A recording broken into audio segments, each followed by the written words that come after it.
At 7:56 on the morning of December the 7th, 1941, Japanese aircraft swooped down over Hawaii.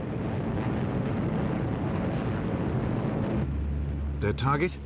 The US Pacific Fleet at anchor in its base at Pearl Harbor.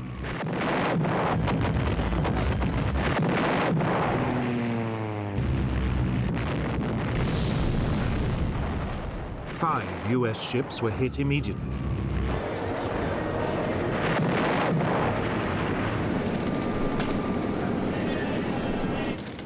A few minutes later, more Japanese aircraft joined in.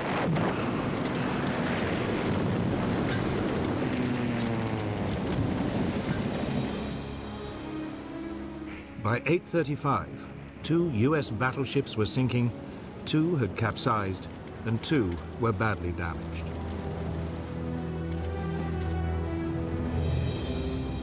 A 7th battleship, the Nevada, slipped her moorings and was heading out to sea when she too was caught and forced to beach.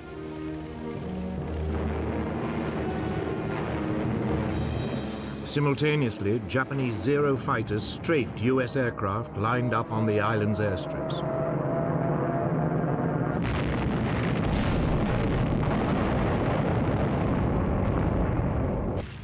They also shot up nearby army barracks.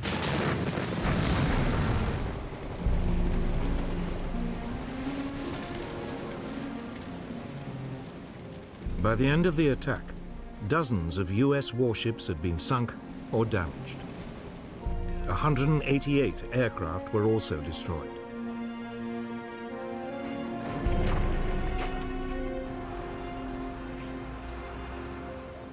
The next day, US President Franklin Roosevelt declared war on Japan.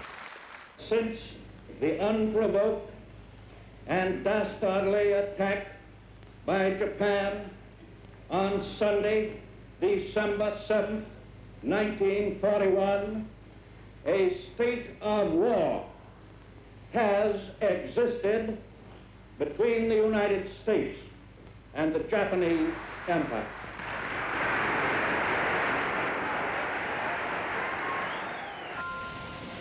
The stage was set.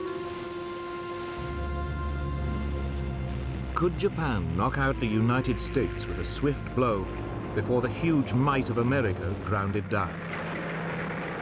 It would become one of the great conflicts of World War II.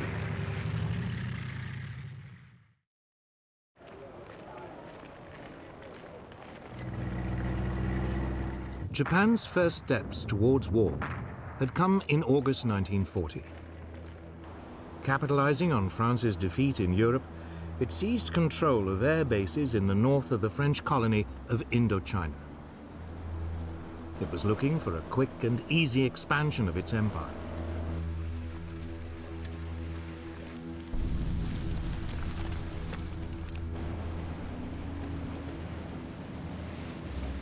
A year later, it issued an ultimatum demanding the use of all French air bases throughout Indochina. When the French hesitated, the Japanese invaded and seized control of the entire colony.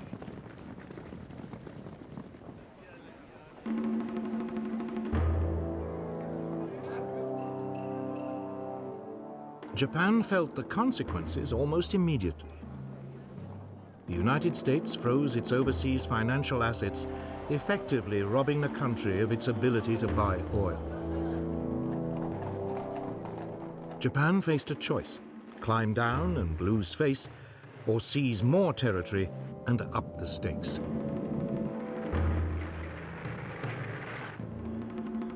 For a new Japanese government, under the aggressive General Hideki Tojo, there was no question about which course to take.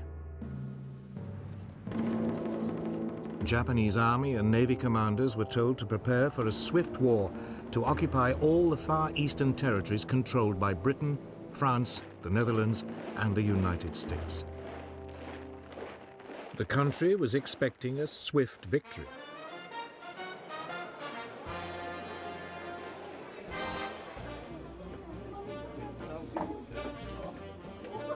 Japan saw the Americans, in particular, as a nation of pleasure lovers with no stomach for a lengthy war and heavy casualties. The Japanese military calculated that if they could destroy the US Pacific Fleet, the US would quickly sue for peace. It was now that they decided to attack Pearl Harbor. Admiral Isoroku Yamamoto, commander of the Japanese Combined Fleet, was put in charge.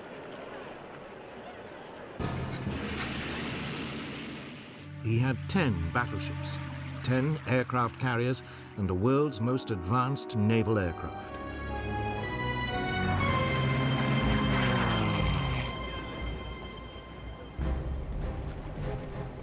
Against him, the US Pacific Fleet had 8 World War I vintage battleships and 2 carriers.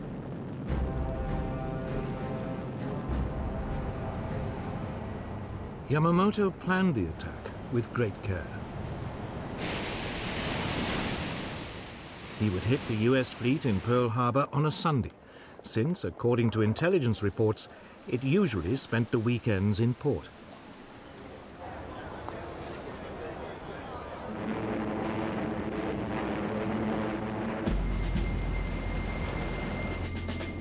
In total radio silence, the Japanese strike force gathered in Tankan Bay, in the northerly Kuril Islands.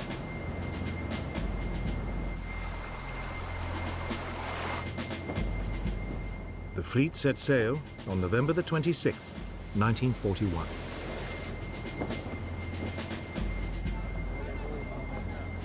Meanwhile, as a decoy, Japanese negotiators arrived in Washington to discuss a possible Japanese withdrawal from China.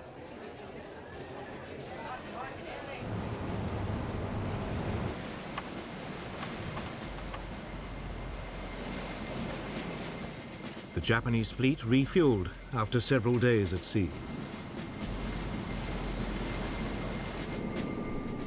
3 days later, it was off Hawaii. The Americans were still blissfully unaware that anything was wrong.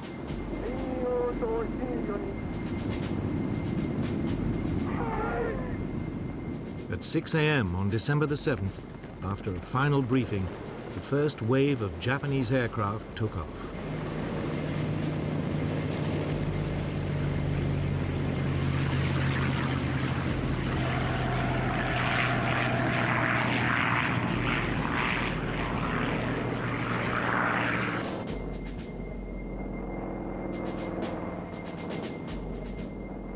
As the Japanese aircraft dived into the attack, US personnel was still just stirring on a fine Sunday morning.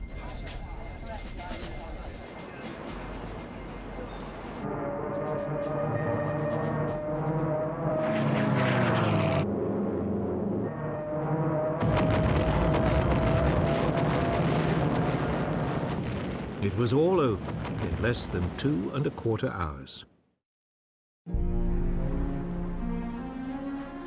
Yamamoto's plan had worked like a dream. Or had it? There was only one problem. The US fleet's 2 aircraft carriers had not been in Pearl Harbor at the time and had escaped the attack.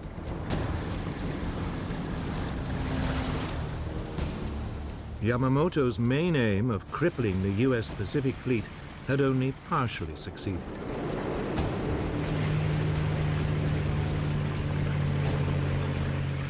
US naval air power in the region was still intact. But in the United States, there was shock and disbelief.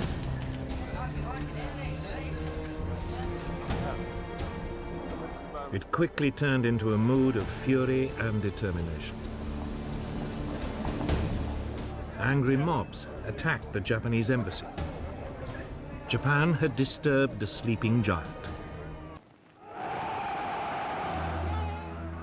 Yet before the US could mobilize its full strength, the Japanese were to inflict more humiliating defeats on the Western Allies.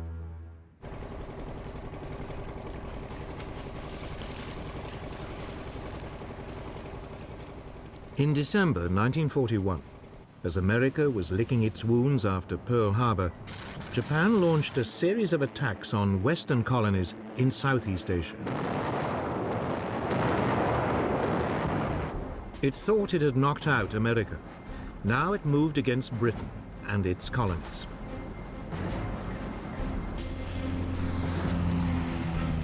The first to be hit was Malaya, where a Japanese force came ashore in the northeast of the country.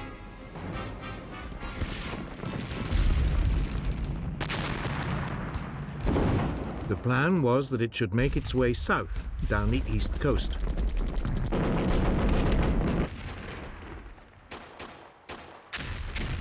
The invasion force was met by a contingent of British Indian troops. But after a day of fighting, they were brushed aside.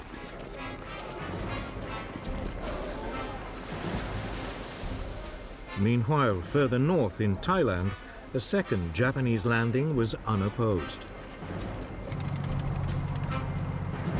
30,000 Japanese troops were soon making their way down the western coast of Malaya.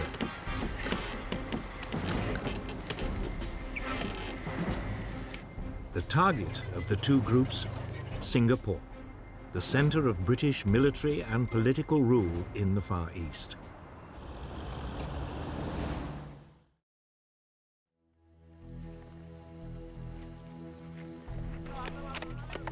Britain had turned the island into what it believed was an impregnable fortress.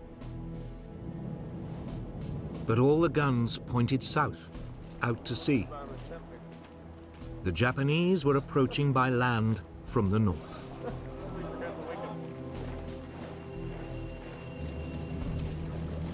Yet British military commanders remained remarkably untroubled. They didn't rate the Japanese as fighting men and believed the Malay jungle was, anyway, virtually impassable.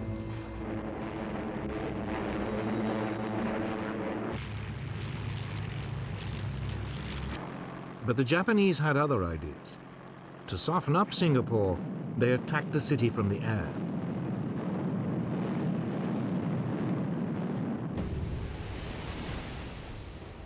Britain sent the new battleship Prince of Wales and a battlecruiser, Repulse, to attack Japanese troop convoys. They were met by Japanese bombers.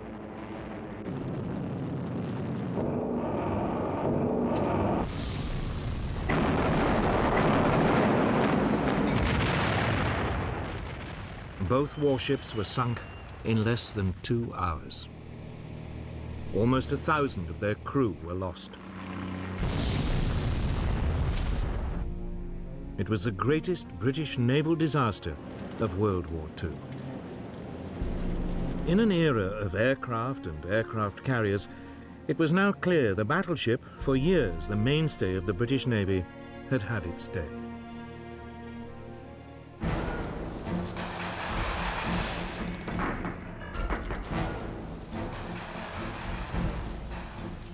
Back on land, the Japanese continued to head south towards Singapore. On January the 11th, 1942, Kuala Lumpur was captured. The British forces fell back and withdrew to Singapore.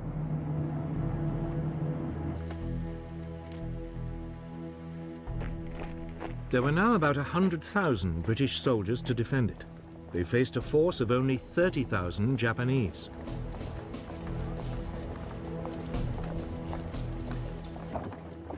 Even without their big guns, the British should have been able to hold out.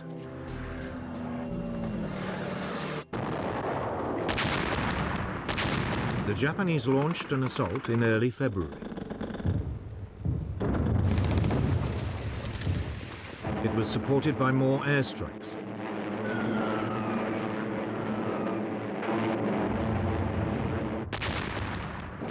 The British defense was soon reduced to chaos.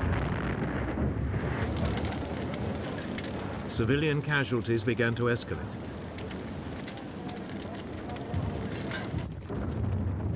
Four days later, the Japanese had pushed through the last of the British defensive lines.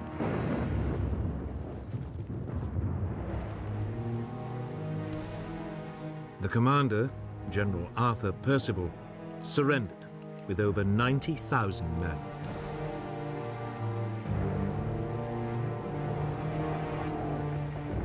Never in the history of the British Army had a commander in charge of such a large force had to surrender, and to an enemy general whose force was outnumbered more than 3 to 1.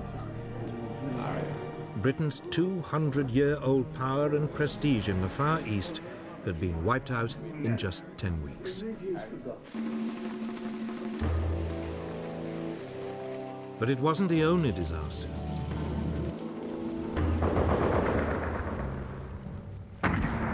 Elsewhere in Southeast Asia, the Japanese forces were equally triumphant. The British garrison in Hong Kong fought for 2 weeks before succumbing to a Japanese invasion.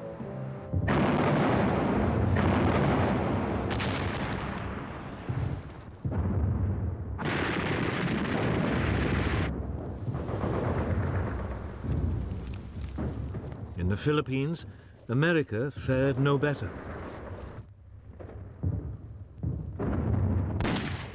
Here, a preemptive bombing raid caught large numbers of US aircraft neatly lined up at Clark Field.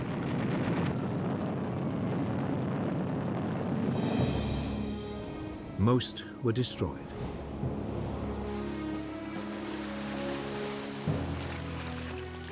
Two days later, with US air power virtually non-existent, Japanese troops began to land.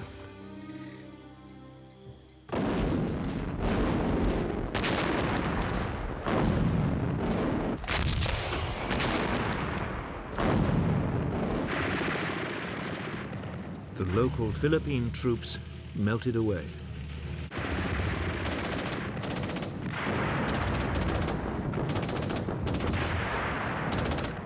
The Japanese advanced rapidly.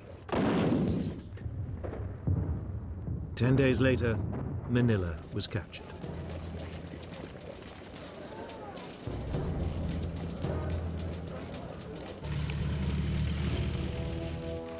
The US soldiers were forced to withdraw to the Bataan Peninsula. Here they hoped to hold out until a relief force could be sent. It never came.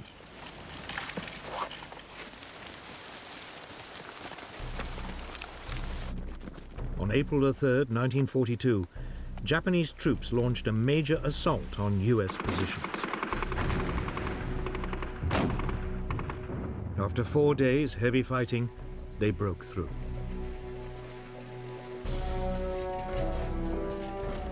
The Americans surrendered 2 days later.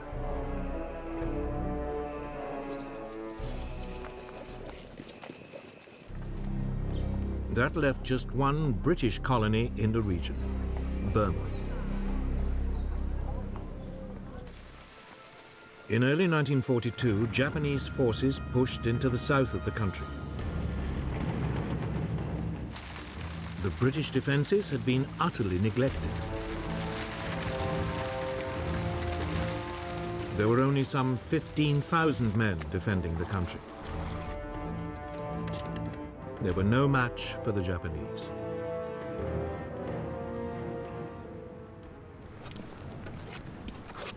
The Allied troops mounted a brief but doomed resistance.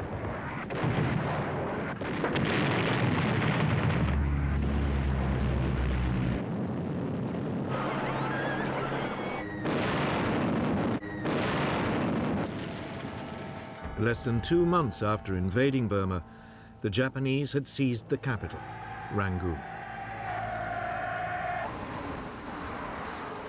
8 weeks later, the British had been pushed entirely out of the country. In just under 6 months, the Japanese had seized control of the whole eastern rim of the Pacific. Their Oriental blitzkrieg had been swift and crushing.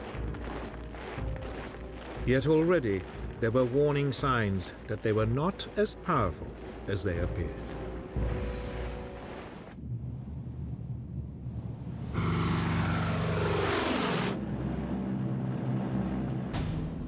On April 18, 1942, 4 months after Pearl Harbor, America struck back at the Japanese.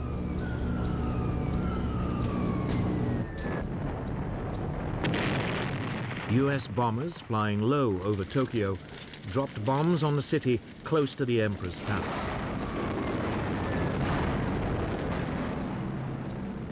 Others struck Yokohama, Kobe, and Nagoya. The raid, authorized by President Roosevelt himself, was daring in the extreme.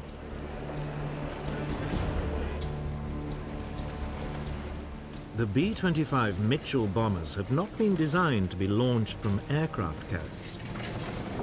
They barely managed to lumber off the deck of the USS Hornet, which had brought them to within 700 miles of the Japanese capital.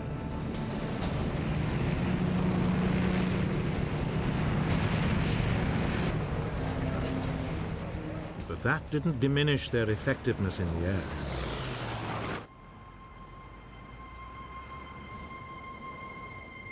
In Japan, the raids caused profound shock.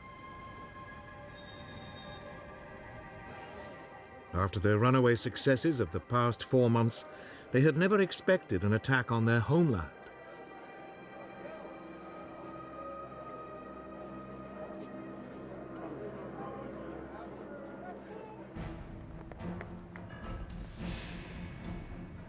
Japan's military planners now decided to extend the country's defenses. If they could seize additional strategic outposts in the Pacific, they could attack and destroy Allied forces before they even came close to the homeland.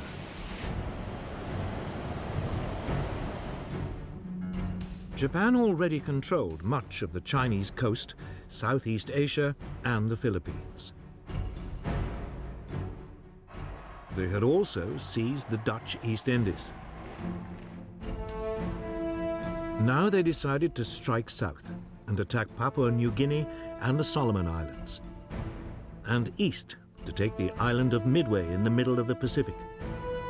It would mean the homeland was surrounded by a string of fortified positions. Yet even as Japan was planning its move, its operations were severely compromised, though it only realized this after the war.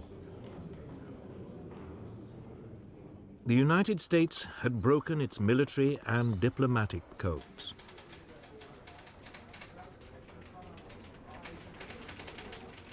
By spring 1942, the US Navy's code-breaking team in Hawaii was reading enough messages to give it a remarkably accurate insight into Japan's intentions.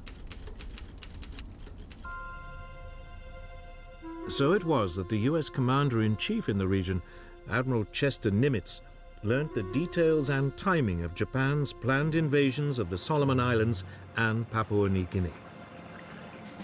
If successful, they would cut off Australia from her allies.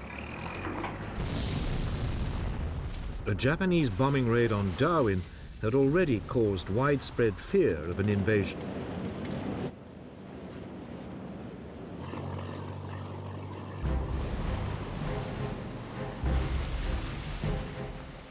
In early May 1942, the Japanese plan to widen its defensive perimeter was launched. They seized the Solomon Islands.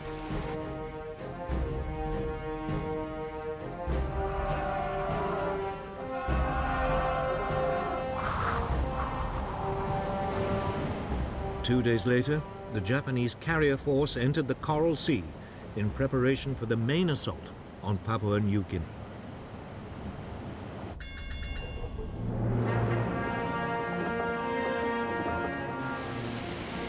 But this time, the Americans had anticipated them. Admiral Nimitz had ordered 2 US aircraft carriers and a number of smaller warships into the area.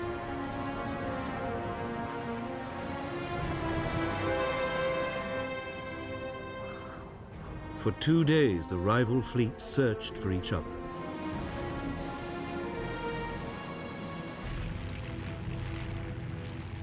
Then, on May the 7th, US aircraft located and sank the Japanese carrier Shoho.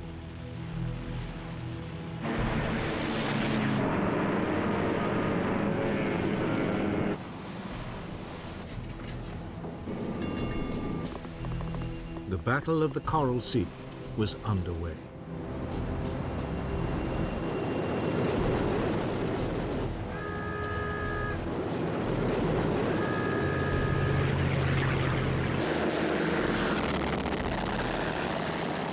Early the following day, the Japanese responded, unleashing a hail of torpedoes and bombs.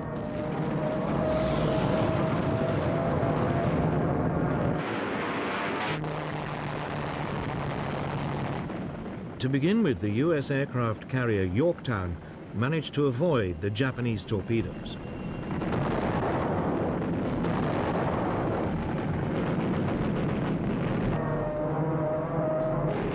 But then she took a bomb which penetrated 4 decks before exploding. 37 men were killed.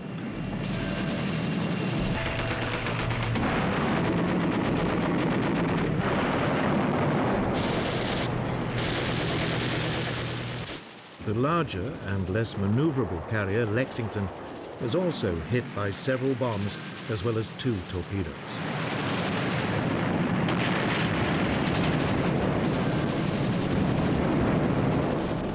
She developed a heavy list to port.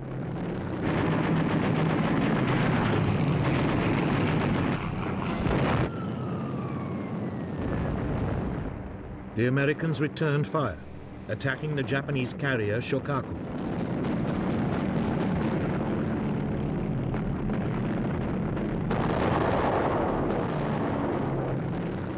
The first US raid was blunted by Japanese Zero fighters, which forced the US Douglas Devastator bombers to drop their torpedoes too far out. All the torpedoes missed.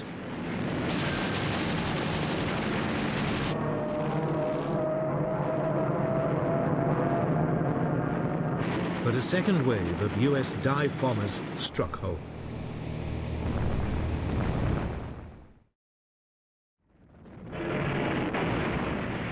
The Shokaku's deck was so badly damaged, she could no longer be used by aircraft.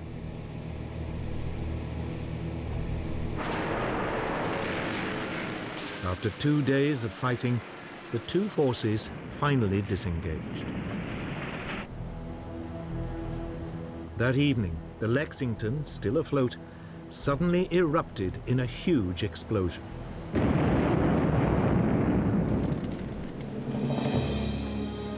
There had been an undetected leak of aviation fuel that had caught fire.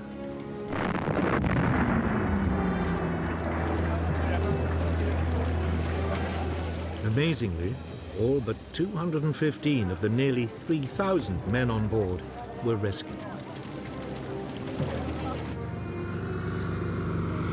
Later that evening, an American torpedo scuttled the burning hulk.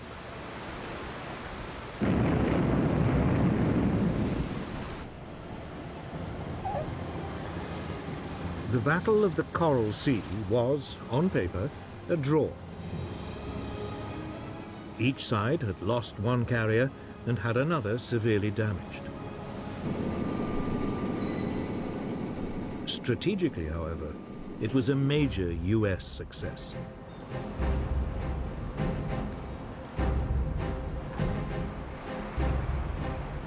It had prevented the Japanese from seizing more territory, and it had stopped them from isolating Australia.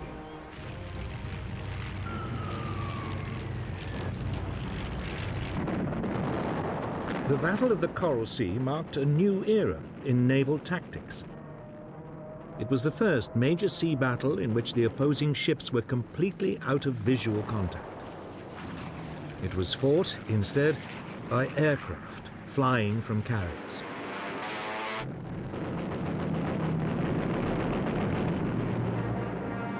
It would soon become clear which side had adapted to the new form of naval conflict more successfully.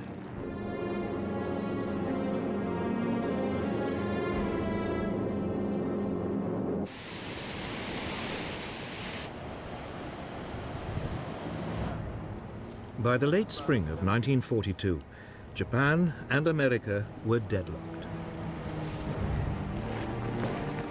Japan needed a quick victory if it was not to be ground down by the huge resources of the United States. In mid-May, it began its next move. US codebreakers reported Japanese plans for a new attack. It would be on Target AF, somewhere in the mid-Pacific. The problem for the Americans was that they had no idea where Target AF was.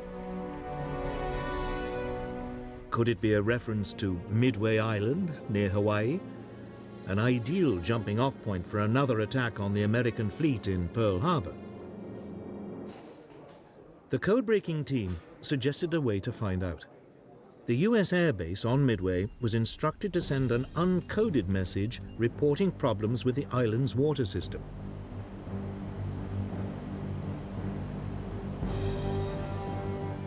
Almost immediately, the code breakers intercepted a Japanese signal that Target AF was having water supply problems. Admiral Chester Nimitz now knew exactly where the enemy would strike.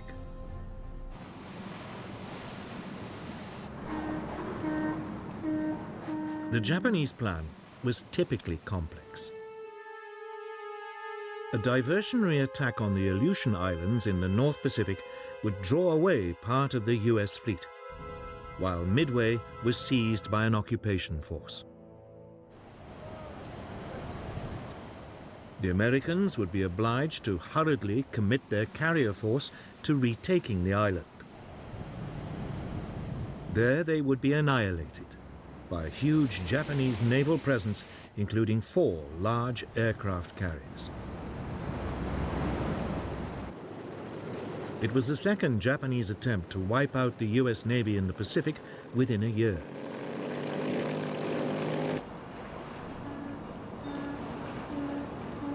Forewarned, the American carriers left port and moved to a position where they could ambush the Japanese.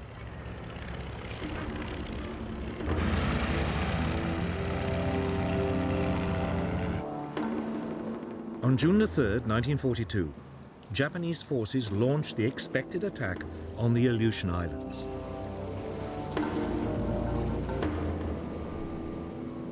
Nimitz didn't respond.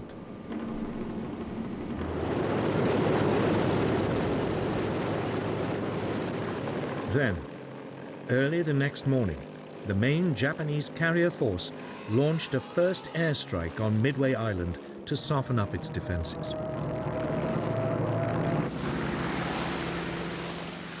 US warplanes from the island intercepted them. Most were outdated Brewster Buffaloes and were easily shot down by the more agile Japanese Zero fighters.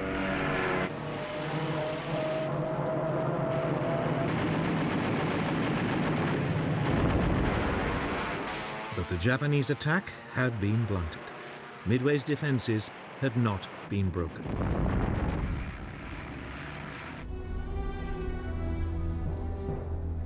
The Japanese commander, Admiral Chuiki Nagumo, faced a difficult decision.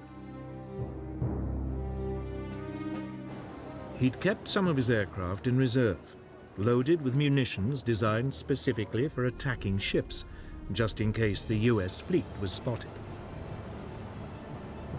Should he now order this reserve to be stripped of its torpedoes and armor-piercing bombs and reloaded with high-explosive and fragmentation bombs for a second strike on Midway? It would leave him ill-equipped to take on the US Navy, but he calculated it was a risk worth taking. Then, just as the reloading was underway, he received unwelcome news. A US naval force had been spotted. Was this the US carrier force, or a smaller, less significant fleet of ships? Nagumo was in a dilemma. Should he continue with the second strike on Midway, or should he once again re-equip his bombers to take on the US vessels?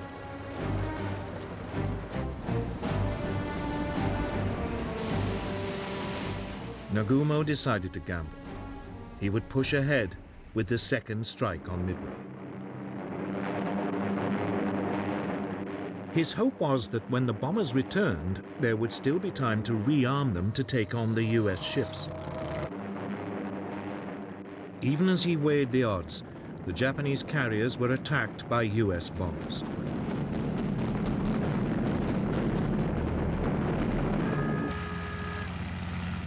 Every available Japanese Zero fighter was scrambled before the US bombers were repelled.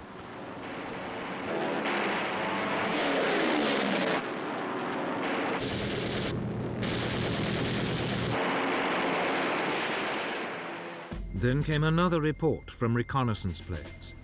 The US force did indeed contain aircraft carriers. Nagumo was, once again, on the spot. His aircraft were halfway through reloading, but the US carriers were a much more important target. He took a second gamble. He decided to change their weapons yet again to attack the US force. But while he did so, his ships would be sitting ducks. Almost immediately, they came under attack from low-flying US torpedo bombers. But they were old and slow and attacked without fighter support.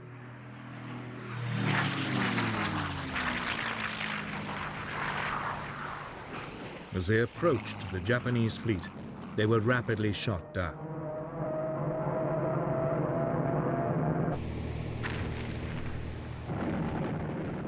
For a brief period, it looked as though Nagumo's gamble had paid off.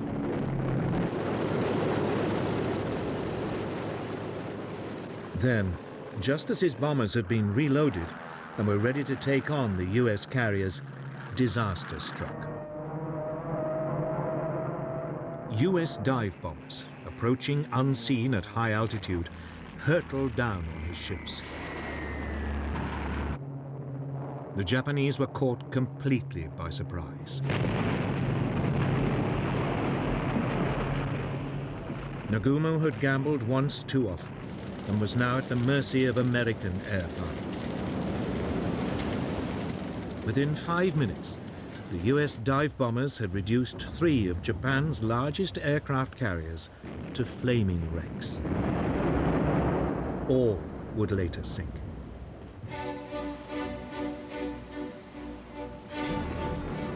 The 4th carrier, the Hiryu, had been masked by a rainstorm and that afternoon mounted a desperate counterattack.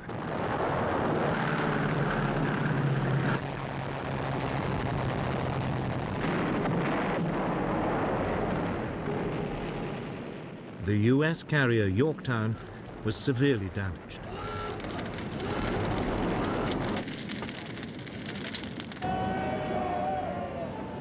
It was torpedoed by a Japanese submarine several days later. But the Japanese fight back was short-lived. Late in the afternoon that day, the Hiryu was also hit and turned into a blazing pyre. In a matter of hours, Japan's mastery of the sea had been destroyed. The attack on Midway Island had achieved nothing. But it had cost Japan its finest carriers and 332 aircraft. Well over 2,000 sailors had also died.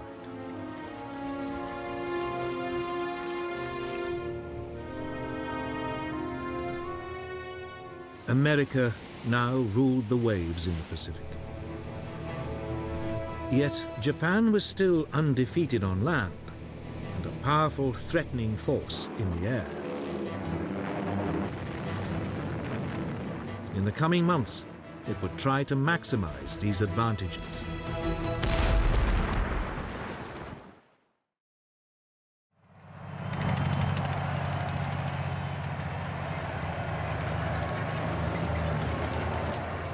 By summer 1942, Japanese plans to build a defensive ring of occupied territories around their homeland had still not been completed.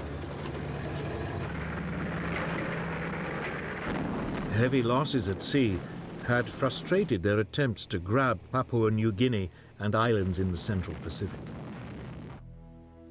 Japanese planners now came up with a new plan. If they couldn't do it by sea, they'd do it by land. On July the 21st, a division-sized force of experienced jungle troops landed on the northern coast of Papua New Guinea.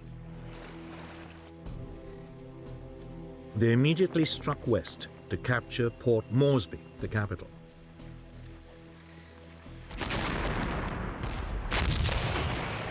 Progress was swift at first. The small Australian defence force was completely outnumbered.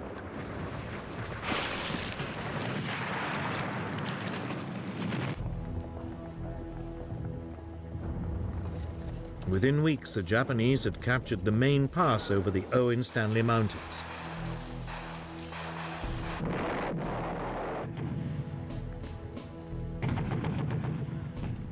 They then halted to await reinforcements before the final push on Port Moresby.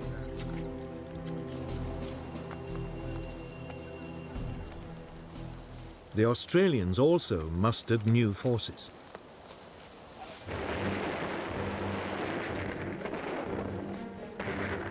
When the Japanese moved off again, they now met much stiffer resistance.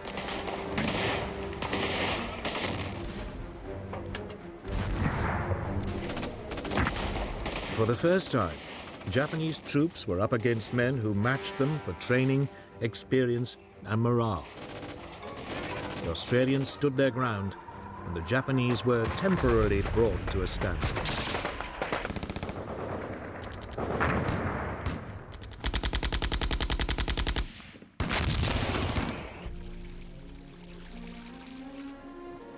But conditions in the jungle were appalling.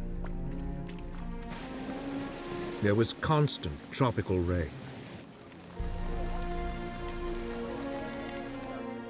Malaria was rife. The Australians were eventually, again, forced to retreat.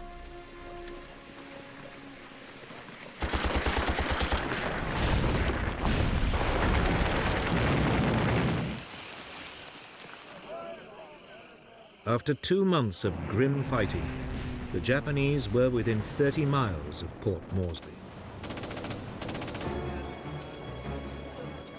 Then, finally, US reinforcements arrived.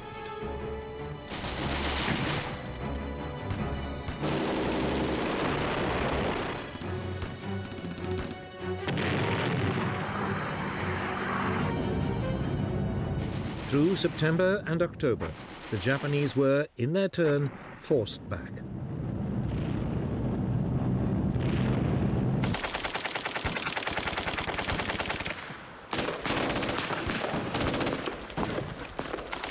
The Japanese made an heroic but suicidal stand.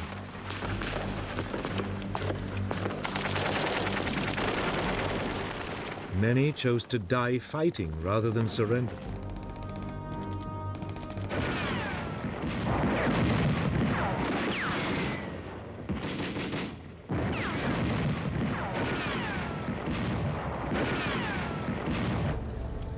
It took the Allies another 2 months before the Japanese were finally overwhelmed.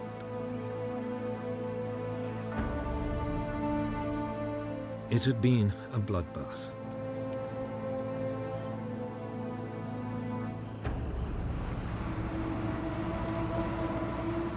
"15,000 Japanese troops had embarked on the operation. Only 3,000 got away.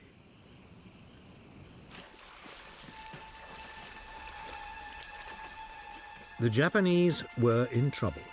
They'd lost at sea. They were now rapidly losing the initiative on land. American military might was asserting itself.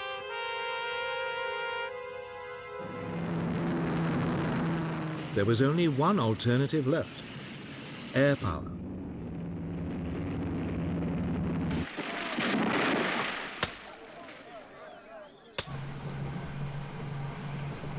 Through the summer of 1942, Japanese engineers began building a string of airstrips across the Pacific. One was on the island of Guadalcanal, in the southern Solomon Islands, It was particularly well situated to threaten US convoys heading for Australia. It would become the focus of an epic battle.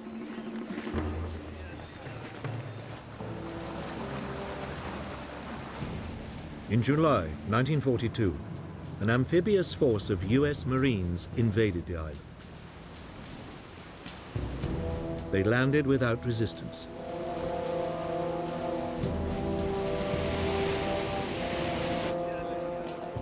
The plan was to capture the half-built airstrip, complete it, and then turn it into a US base. But the Japanese were not ready to give up. That night, they sent in a naval force to land reinforcements and to attack the fleet of US ships supporting the Marines.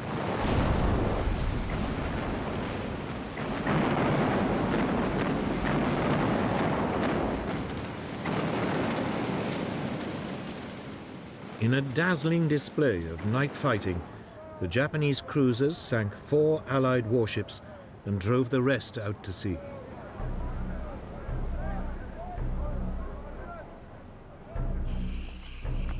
The Marines were now marooned, without supplies and without much of their equipment. They dug in around the airstrip. Despite constant bombardment, using construction machinery left behind by the Japanese, they pushed ahead with the completion of the airfield.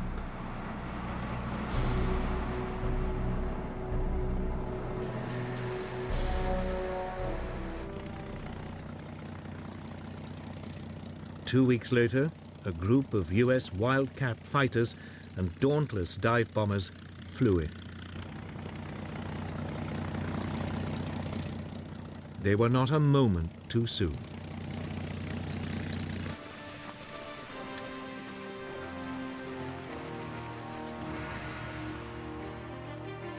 The next day, newly arrived Japanese troops launched a series of suicidal attacks on the airstrip.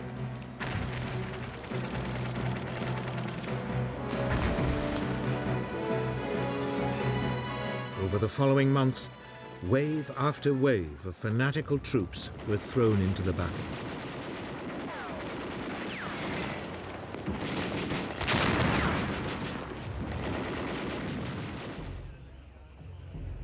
By the winter of 1942, the two sides had fought themselves to a standstill, both now dug in to defensive positions.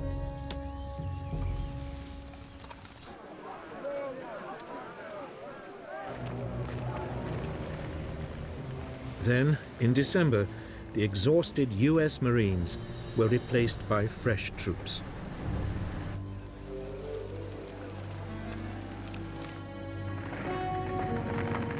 US soldiers now began a new push on the increasingly isolated pockets of Japanese resistance.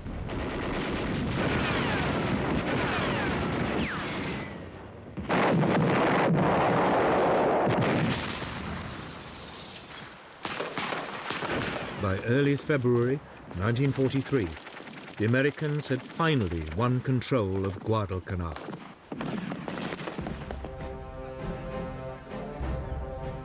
They had now beaten the Japanese at sea and on land.